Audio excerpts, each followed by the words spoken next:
শাহরুখ সোহানা সিনেমার মুক্তির আগেই হতাশ ভক্তরা। বলিউড কিং শাহরুখ খান ও তার কন্যা সোহানা খানকে পর্দায় একসঙ্গে দেখার বহুদিনের প্রতীক্ষা দর্শকের। কিং নামে সেই সিনেমাতেই দেখা যাবে বাবা মেয়ের রসায়ন, তাই তো দর্শকদের আগ্রহ যেন তুঙ্গে। কিন্তু এরই মধ্যে ছবিটি নিয়ে শোনা গেল দুঃসংবাদ, হঠাৎ পিছিয়ে গেল ছবির শুটিং। যদিও এর পেছনে রয়েছে বড় কারণ।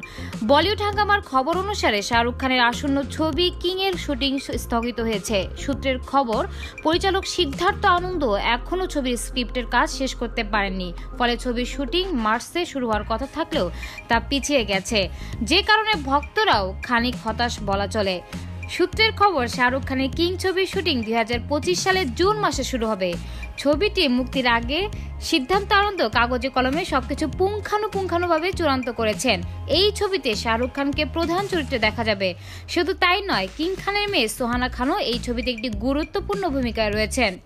তবে আনুষ্ঠানিকভাবে এখনও কিছুই প্রকাশ করা হয়নি। সানিয়া আজমা, রেডিও শহর।